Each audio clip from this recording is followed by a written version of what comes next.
Welcome to Manager Tools. This is Sarah. And I'm Mark. Today's cast is The 4 Hidden Dangers of Not Delegating, Part 1 of 2. This cast answers these questions. What if I don't think I can delegate? What are the risks of not delegating? And what are the results of not delegating? If you want answers to these questions and more, keep listening. This October, take advantage of a unique opportunity to schedule in-person organizational training in Europe without incurring international travel costs. Our team will already be in the region for public events, and several dates are still available for private sessions. Even better, we're extending U.S. pricing to exclusive European deliveries. An uncommon value for high-impact on-site training. Learn more or reserve your date. Contact Maggie at customerservice@manager-tools.com. Don't miss out. Here we are today to talk about delegation. And far, far too many people aren't aware of the issues, I'm going to say, with their insufficient delegation. Now, for those of you or those of our listeners today who are familiar with the Manager Tools Trinity, you'll probably know that we often call delegation the silent fourth part of the Manager Tools Trinity. And we don't mean it's silent because no one's doing it, although you'd never know the difference because so few actually do it. And we've heard it all before. We've heard all of the reasons for not delegating, from I can do it better than they can to I don't have time to delegate. It takes longer to teach someone than do it myself. They don't know how to do it. They're too busy. All of the things. We hear all of the things. And we have tried for years to, even though all of these concerns exist, encourage delegation while pointing out the value and the rewards, albeit less successfully than I wish we'd have been. Yeah, I agree. And now we're going to take the opposite approach and try to scare people. Look, the fact is, it's a silent fourth part of the Trinity, but it also is a silent killer because managers don't delegate and then they don't get promoted to executive. And it's really hard. Everyone always assumes that the things that hurt your career are acts of commission. In other words, things you did that people don't like, or send the wrong message, or make it clear that you're not an executive type or whatever. Everybody has these weird ideas about what it takes to be executive, some of which are valid because the people making the decisions at times are idiots. But the failure to delegate is a sin of omission. And nobody thinks about, well, I didn't do that, unless your boss specifically says, well, you didn't do this thing I kind of thought you would do, because some bosses are really bad at giving clear guidance. But yeah, this is an omission mistake. And we want you to know that if you omit delegating, there are going to be effects. There are notable effects. We have data on it. And if this doesn't convince you, nothing will. And I hate to tell you, we love you. We'll do everything we can to help you along the way. But if you're not a delegator, I really am not going to wish for you to become an executive, because you will be a negative effect on your organization. Mm-hmm. Yeah. And so today we're going to talk about the 4 dangers, right, of not delegating. The first being reduced trust, then reduced development, followed by overload, and then ultimately the junior executive failure. Oh, that's my favorite one. I saved it for last. I saved it for last. Always do that. Always do that. All right. So we're starting with the hidden danger of reduced trust. And before we get into the hidden danger itself, let's be clear. Delegation is a core part of managing. If you're only doing one-on-ones and feedback, you're not fully discharging your responsibilities as a manager. And if you're a manager, those are probably some tough words to hear. And I understand that, but you should know beyond a shadow of a doubt, we can guarantee you that your chief executive expects you to be delegating. Just because you learned it from us and the organization didn't make it clear to you it was part of your responsibility doesn't mean it's not part of your responsibility. This is how our organizations are designed to operate. It's a core functionality of organizational design. It just is. I'm sorry you didn't know. Yeah. And why would you know? There's no requirement for anybody to take an organizational theory class, right? In order to become a manager. You mentioned your chief executive expects you to delegate. To be fair, for most managers, the expectations of chief executives are so far removed from themselves that that's not something that's communicated. But I will give you a good corollary. When we start the Effective Manager Conference, the first slide is about the effective manager's 2 core responsibilities. And unless people have listened to the podcast and heard us talk about it for years, 2 decades now, they don't know it. And sometimes a group will struggle. And then I change the question rather than asking, hey, what do you think your first responsibility is? And they say things like listening or collaborating, all very nice words that don't really matter in the big picture. And then I say, let me ask the question differently. What does your chief executive want from you? And they all get it immediately. Results.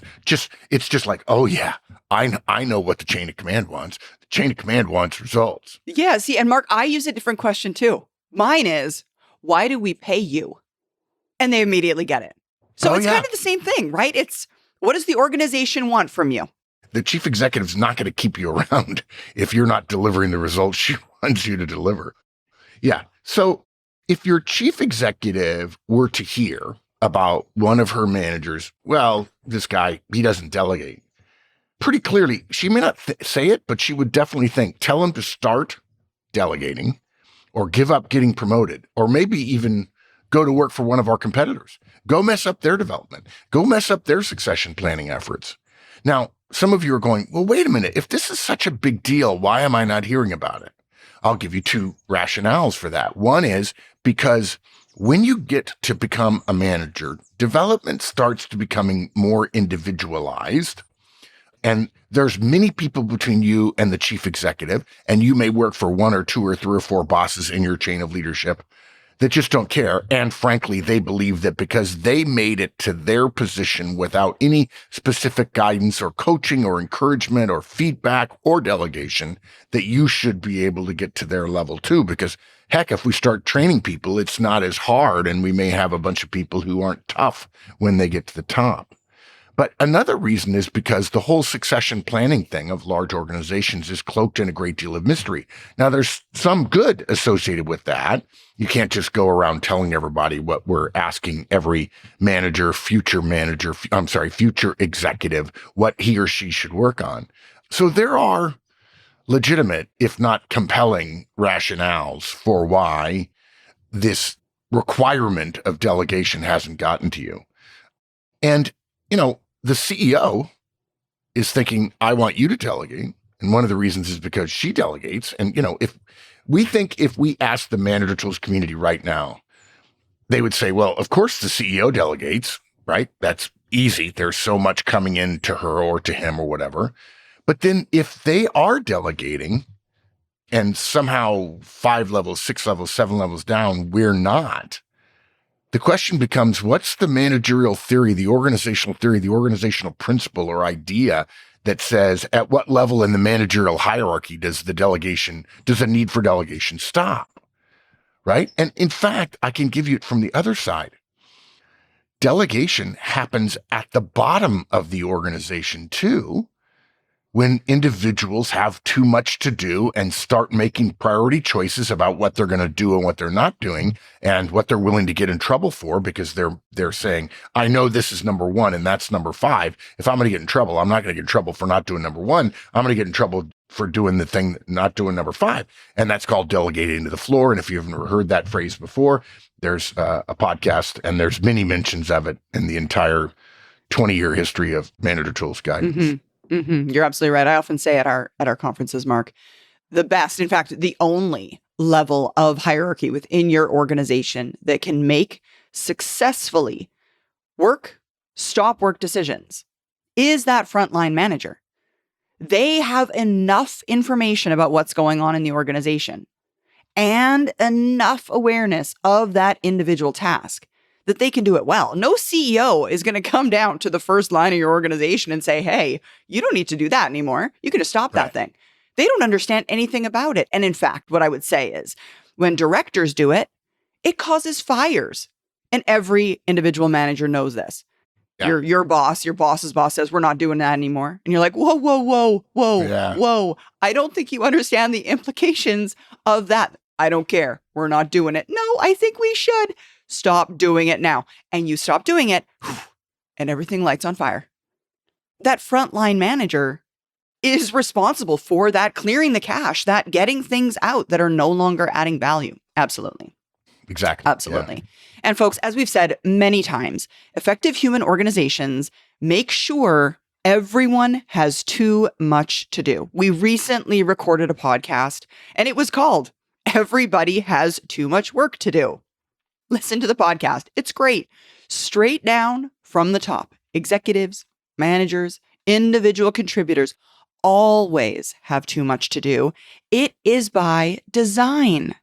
It's because the problems associated with everybody having too little work to do, or the organization trying and failing to find the perfect amount of work to do, are far worse than everyone in the organization having too much work to do.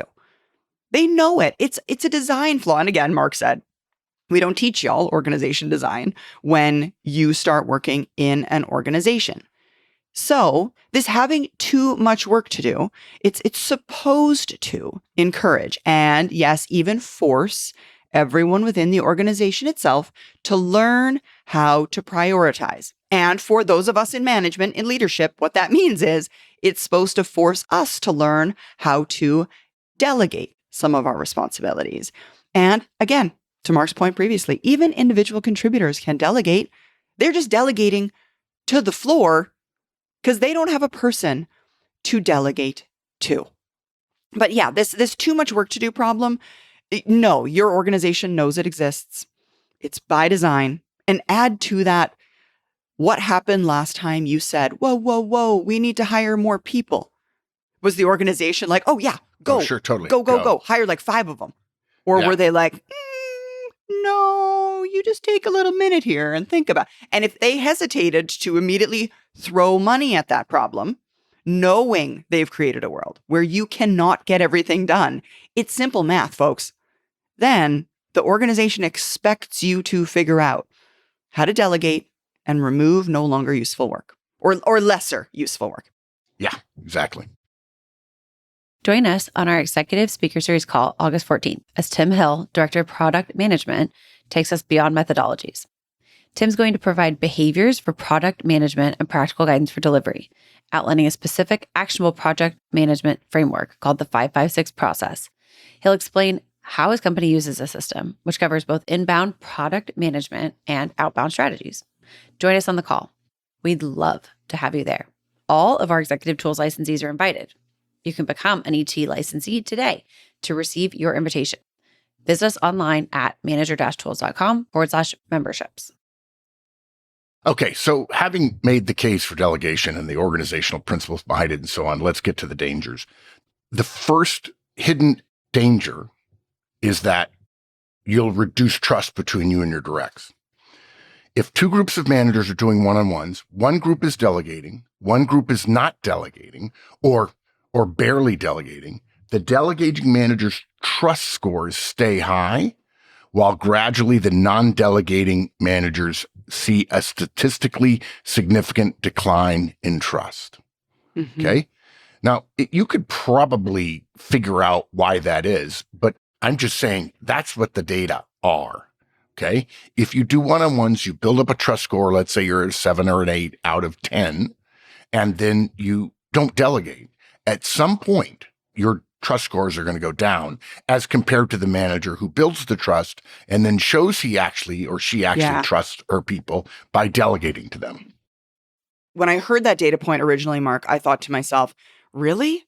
But then I ran, as we often suggest you guys do, the middleman test in my mind. And I thought to myself, what about those managers who used to trust me to do more than I thought I knew I was capable of doing? Right. How did I feel about how they trusted me versus the ones that didn't give me things and stretch me, even though they knew I might screw it up? And immediately it's like, yes, of course, light bulb. Of course, when somebody gives you something to do and you're not even sure you can do it and they let you do it and screw it up a little bit, of course you trust them a little bit more. And folks, we're going to dig a little bit deeper also on that data itself. These reduced trust scores are largely driven by reductions in trust among above average to top performers.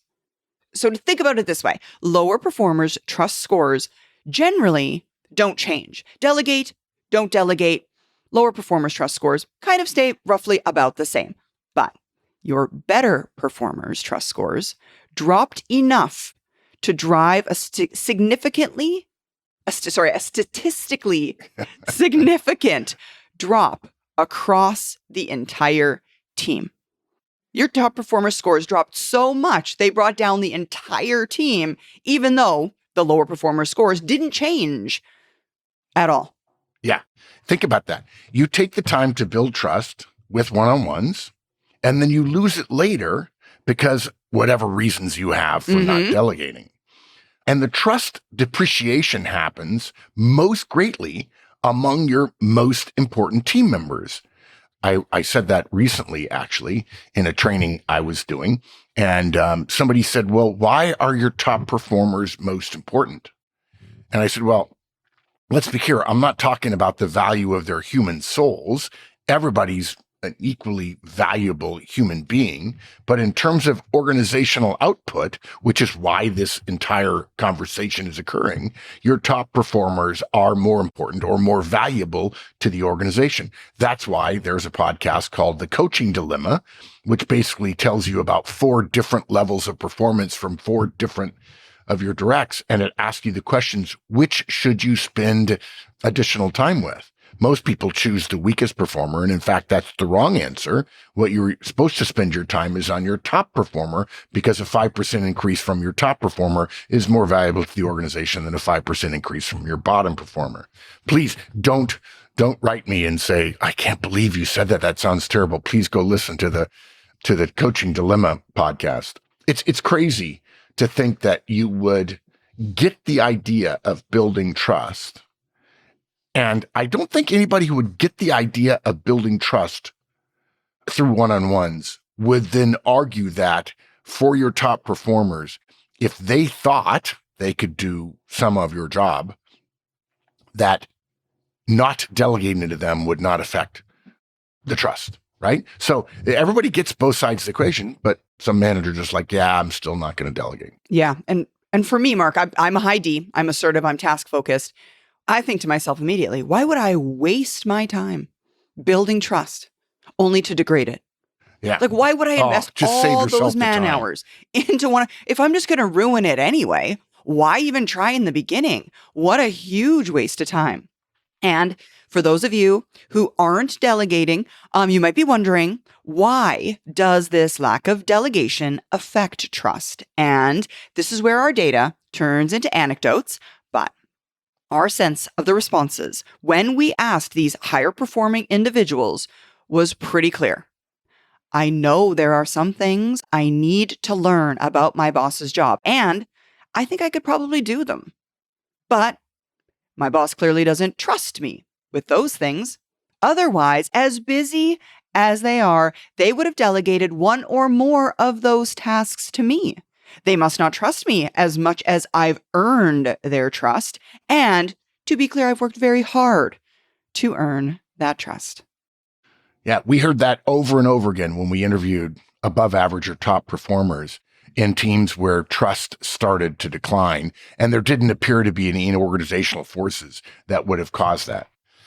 One other thing about engaging in a behavior, and the behavior is not delegating, that we have seen leads to reduced trust. We've all been through tough periods for our organizations in our professional lives, or most of us have. If you're new and it hasn't happened to you yet, just wait a while. It will happen. There's a cycle. It happens. Companies go through good times and bad times. Layoffs, hiring hundreds, that's a stress period, right? Loss of a huge client, gain of a huge client, massive shakeup at the top. If you're part of the organization, doesn't have to be at the very, very top.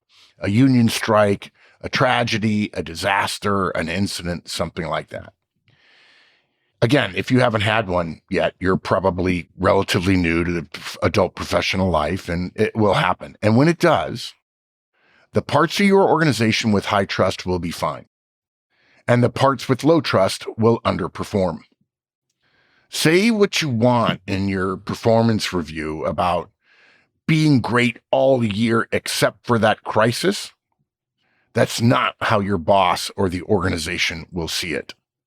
You will be seen as a weak leader, because there's an old saying, in a crisis, you don't perform up to your expectations, you perform down to your training. And if you haven't trained your people to take on more responsibility by delegating, they won't perform well, and especially when you need them to. And crises reveal true character. To say nothing of the tactical value of already having delegated. So you know how to do it. They know how to respond. They know what the parameters of the discussion are. Your team is already strengthened with higher level skills. It's just crazy. If you're not delegating, you're literally walking into a difficult situation that is inevitable with a significant disadvantage. Yeah, Mark, I immediately think when we start talking about those crises events, I start thinking about or remembering back to the notes of thanks we got from members of our community back starting in March of 2020 with COVID, right? And some of us had that trust built. So when we transitioned to work from home in that crisis, it was fine. It wasn't great, let's be clear, but it was fine compared to other teams that were just decimated, that fell apart, that struggled for a year or 2 years to try and put the wheels back on because the ability, the relationships needed to handle such a stressful event weren't there, didn't exist. And folks, we know that as much as we say this, we're not persuading some of the people who are listening. You're going to be a control freak, no offense. I can recognize control freaks. Folks, I am one in recovery, so I assure you I know what they look like. And some people see it as a badge of honor to be really, really, really busy. Or you don't believe your directs would have, you don't think your directs could do that thing. And you don't think they're going to do it as well as you can do it, even though, let me be clear, you've had like 100 reps and they've done it about 0 times. So how could they be any better? But the people we will persuade to engage in delegation are the people who will become your bosses. And maybe they'll engage in some career or performance coaching and you will learn the lesson. Yeah. When the student is ready, the teacher appears. If I'm a top performer and I work for a boss that doesn't delegate, I'll learn that pretty quickly if I'm savvy, and I'll go to work for somebody else that does, and they'll help me get promoted. And pretty soon that boss who didn't delegate is going to work for me. As we often say, if you don't like your boss, find a new one or get promoted twice. Thanks, folks. Join us again next week as we continue this topic. Now, help us help others. Tell your friends. And of course, follow, rate, and review our podcast. And remember, 5 stars only, please.